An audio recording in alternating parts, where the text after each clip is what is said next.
Buckeyes State pivot, the abrupt change to Ohio's health orders a day after the CDC's new mask guidelines came out.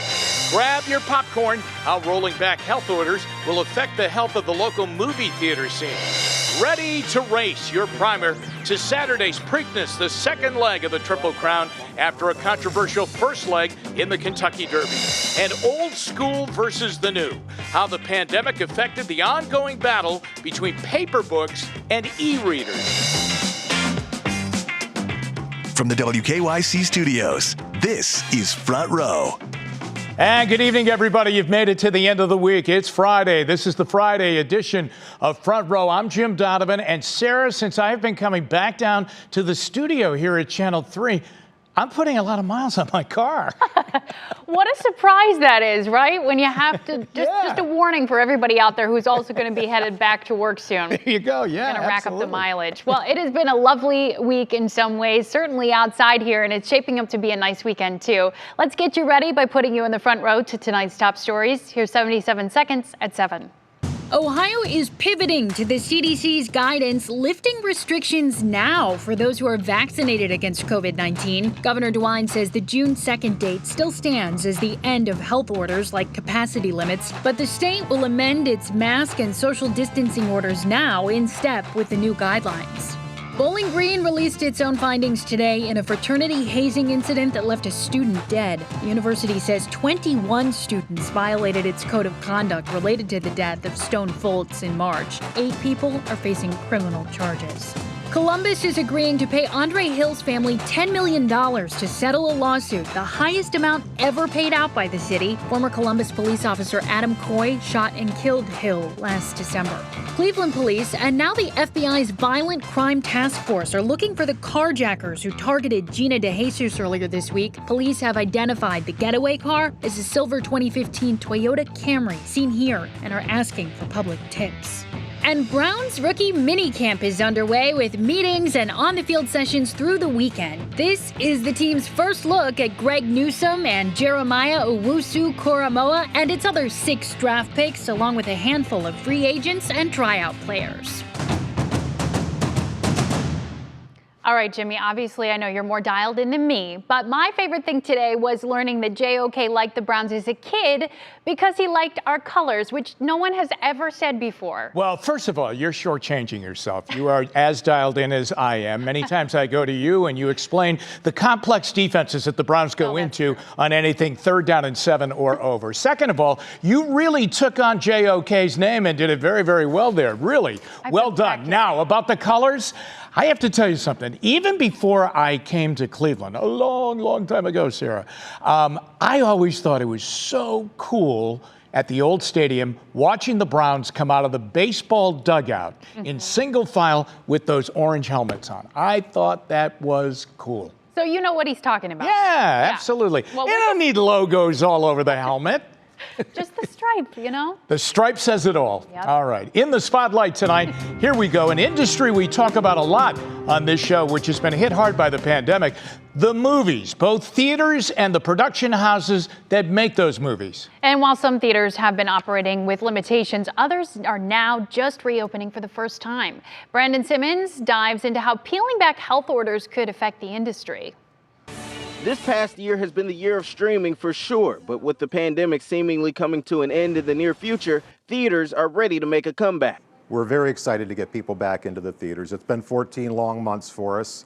Jeff Davis is Director of Theater Operations for Neighborhood Development Services, owners of Ravenna 7 and Lake 8 Theaters in Barberton. They're back open for the first time and even more excited about changes coming next month. Now, come June 2nd, we'll be looking to the CDC for guidance on how to move forward, and definitely things will be relaxed. Today, I'm not 100% sure what that looks like because even in the last 24 hours, things have changed. Here in Ohio, theaters have been allowed to open but haven't been getting much business, hurt by reduced capacities and guests fearful of being crammed together for long periods of time. This has forced many production houses to send movies to streaming services, hoping to bring in some revenue, a practice theater operators expect will change next year. And the movie experience is totally different. Coming into the theater, you're a part of it, you're immersed in it, you're not distracted by things at home where you'll get up and move around. Jeremiah, who just left the movies, agrees. He's willing to go to theaters even when they're packed again. I mean, it'd be weird at first, but movie theaters are my favorite thing, so if it has to be that way, I mean, I want movies to succeed again, and I'm tired of movies going to streaming all the time. That we're taking the precautions and will continue to take the precautions even after the June 2nd date to ensure that everybody is safe and comfortable coming back to the movies. Now, many of the large theater chains like Regal, AMC, and even here at Cinemark, they haven't made decisions about whether or not masks will be required here in Ohio come June 2nd. However, I did talk to one local theater operator, that's Atlas Cinemas. They say on June 2nd, guests and employees will be able to make their own decision about masks on that date. So they're really looking forward to the bigger crowds that they hope they'll get when that happens. In Valley View, I'm Brandon Simmons, 3 News. Thanks, Brandon. Well, with more young Ohioans now cleared to get the coronavirus vaccine, many are hoping it's a shot in the arm to getting the state protected. But among older groups, the evidence shows hesitancy is still a hurdle to overcome, something Leon Bibb says isn't worth the gamble. The lines for the vaccine are getting younger. Recently authorized for the vaccine to combat COVID are children aged 12 to 15. The press is on to vaccinate the nation. For more than a year, America and the world have worked to survive what has proved to be a situation where life and death hung in the balance. But with development of the vaccine months ago, the story improved. The vaccines work. In Ohio, 41% of the population has received at least one dose. 33% of Ohioans are fully vaccinated. Still, many people remain hesitant, even in spite of vaccine emphasis from science and medicine. Ohio government selected Cleveland State as a vaccination center, partly because of the university's Walstein Center being close to zip codes, where larger numbers of residents said they were hesitant about the vaccine.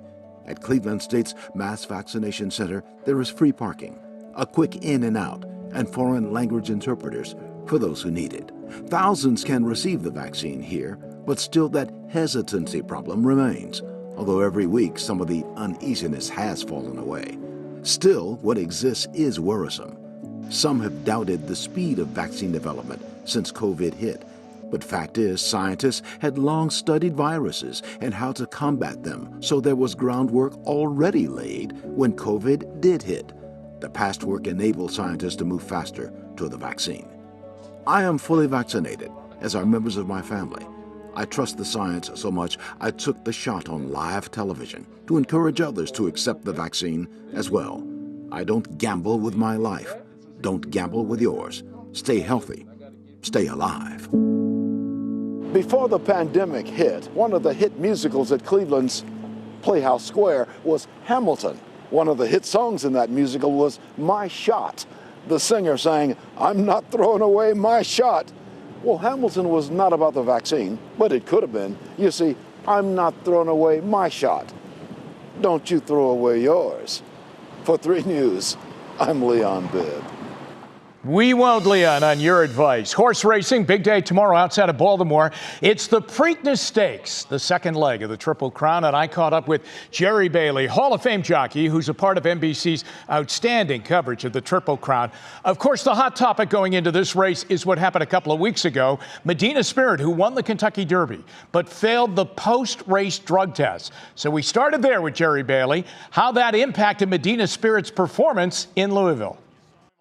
Conflicting reports from 5 different veterinarians, ranging from it could have had a profound effect on the horse's performance, that it absolutely had no effect on the horse's performance because of the small amount, to somewhere in the middle. So the horse ran a tremendous race, and you can't blame the horse. He's coming back here ready to go. They are going to pre-race test the blood on both of the Baffert horses, Medina Spirit and Concert Tour, just to make sure they're clean. And assuming they pass, then yes, Medina Spirit will go for the second leg of the Triple Crown after winning the Kentucky Derby. Aside from this story, post-Kentucky Derby, give us the story of Medina Spirit, because, I mean, we know he won the Kentucky Derby. We didn't know a heck of a lot about him before that. Yeah, he was sold. Horses are typically sold when they go to auction. They're sold as yearlings when they're 1 year old, and a lot of times the buyers will buy them knowing that they're going to resell them in 1 year as a 2-year-old and let them develop, train them up a little bit, strengthen them up, and hopefully they sell them for a profit. So as a yearling, this horse brought $1,000. Then as a 2-year-old, a year later, he was resold for $35,000. So either way you look at it, it's a tremendous bargain for Medina Spirit's sale price. And what a story you have. I mean, you go from $1,000 purchase to winning the Kentucky Derby. I think it's pretty amazing. It really is. Okay, if everything's clear and everything, what are his chances Saturday?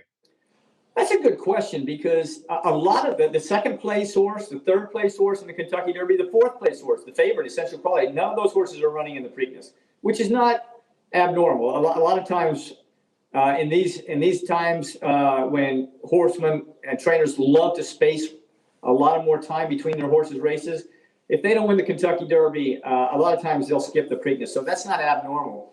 But he does have a couple of challengers. Midnight Bourbon, who was a fairly short price in the Kentucky Derby, but didn't break well. But the biggest challenge will come from his own stablemate, Midnight Bourbon's own stablemate, Concert Tour, also trained by Bob Baffert.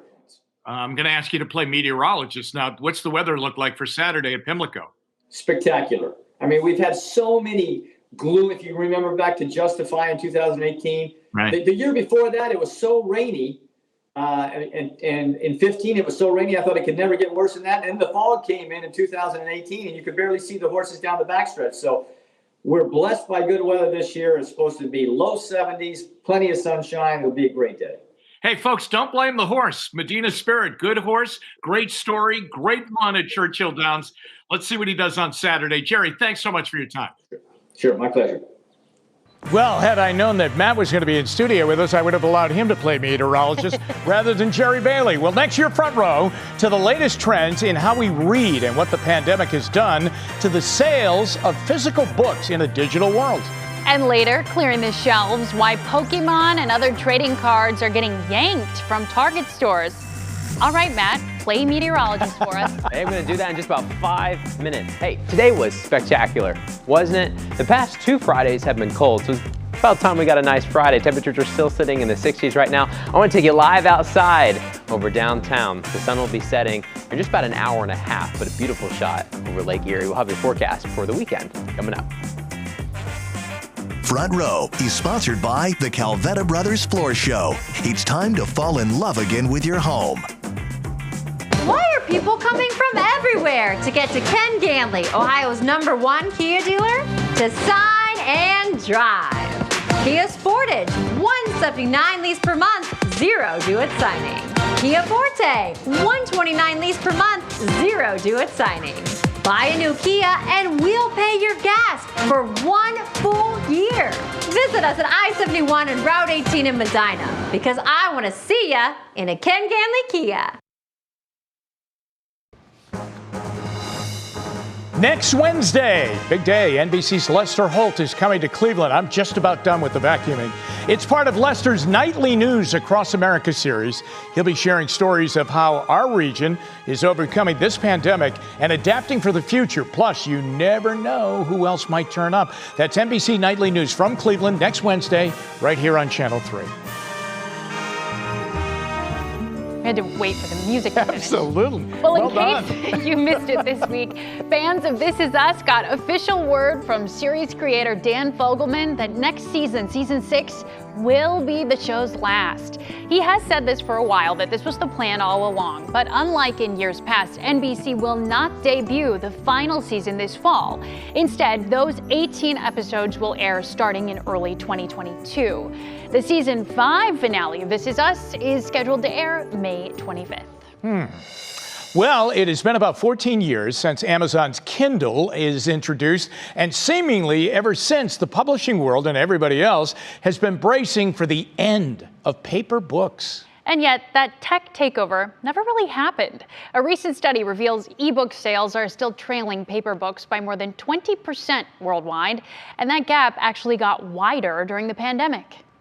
We're on Zoom calls, we're on FaceTimes, we're on all this screen-oriented stuff. So maybe it's nice to look at a physical book once in a while.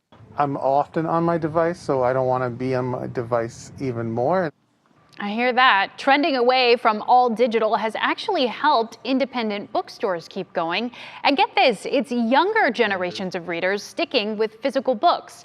Baby boomers are actually the largest ebook market share. Well, Sarah, I have to tell you, I was out in Berea all afternoon at the Browns rookie minicamp, and it was spectacular. And I'm talking about the weather. The play on the field was good, too. It was just good to see those guys, right? Good It really to see was. them in Cleveland You're here right. for all of us. But it's shaping up to be a really nice weekend, and that's standard. Yeah, you're not going to beat this weekend. Temperatures getting near 70 degrees, the first time that we've hit 70 in just about 10 days. So that'll be nice. I mean, it was warm today. We got close to 70. We hit 68, so very close. But we're in the 60s now. We're starting to cool off. The sun, of course, is getting a little bit lower in the sky. But man, it was a great Friday, and we have a wonderful weekend setting up for you guys. Here's the next 12 hours. Overnight, we're not going to get as cold. Remember the past couple nights, we got into the mid-30s. We've had some frost throughout the week, too. We should bottom out somewhere in the low to mid-40s, so a little bit warmer overall tonight. The nice weather is thanks to this high pressure that's been sitting over the Great Lakes. We'll have it one more day.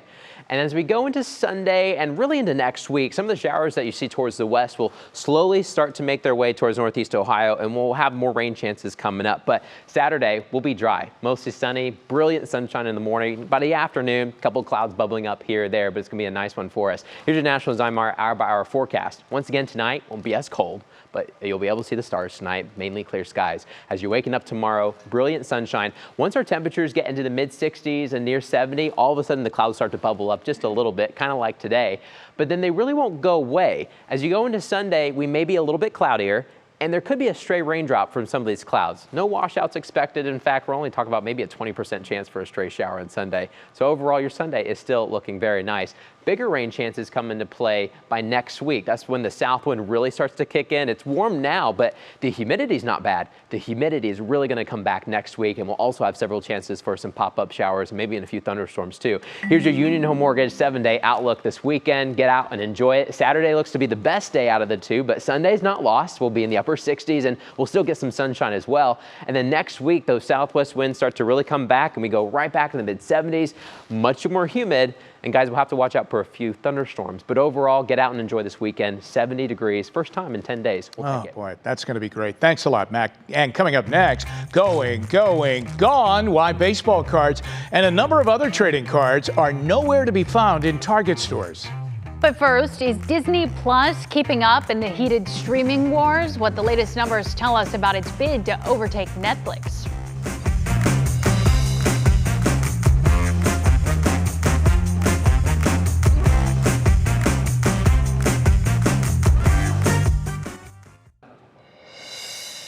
Hey, we have an update on the streaming wars from the Disney camp. Sort of a good news, bad news headline for them. Disney Plus reports adding another nearly 9 million subscribers this year as the service ramps up original content efforts.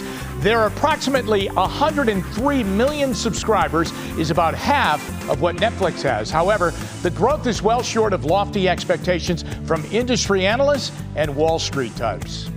Ford is getting set to carpool with Amazon's Alexa voice assistant. The automaker this year will add the assistant to 700,000 vehicles with an over-the-air software update. Ford and Amazon see a lot of potential for this new 6-year partnership. The first vehicles to get the update will be 5 of the newest trucks and SUVs, like the Bronco, F-150, and the Mustang Mach-E electric crossover. Target stores are pulling all sports and Pokemon trading cards from the shelves in one of the strangest pandemic situations. Trading cards have exploded in value as of late, often reselling for multiple times what they cost at the store. Sometimes the competition to get those cards was getting so intense that it escalated to violence, as was the case in a brawl outside a Wisconsin store last week.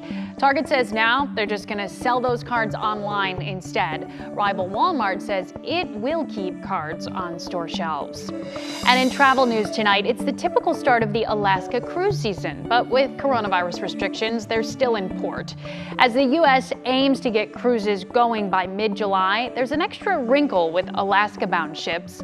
Current rules require these cruises to stop at a Canadian port, and Canada is still closed to cruise traffic. The Senate unanimously passed a bill to change that rule and allow cruises to sail this summer from the lower 48. It heads to the House next. A pony on the loose in Cleveland. How he got lost before Cleveland's mounted police came to the rescue. After the break.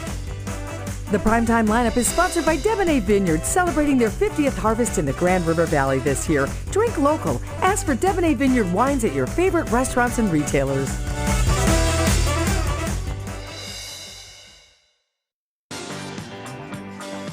Hey, before we go tonight, Dateline, Cleveland. The city's mounted police saddled up to find a lost pony today. A pony named French Fry got spooked while giving rides out on the city's east side yesterday, broke free from his bridle and ran off. The mounted officers say he was lost in the woods overnight, but they were able to find French Fry just this morning, and he's doing fine now, reunited with his owners. My wife's going to an event yesterday that's going to help the mounted police as I look towards Sarah over here. They are great, and they're right down the street from us here at Channel 3. Well, that is awesome. Yeah. They're really cool to see anytime you see them out on the street. Support the mounted police. There you go. Entertainment Tonight's next. Look at Cedar Point tonight. First day back open. We'll see you at 11. Have a good one. Thank you for spending the evening with 3 News. Watch us live wherever you are, on our website, on our apps, or on your favorite streaming service. Wherever life takes you, 3 News is there.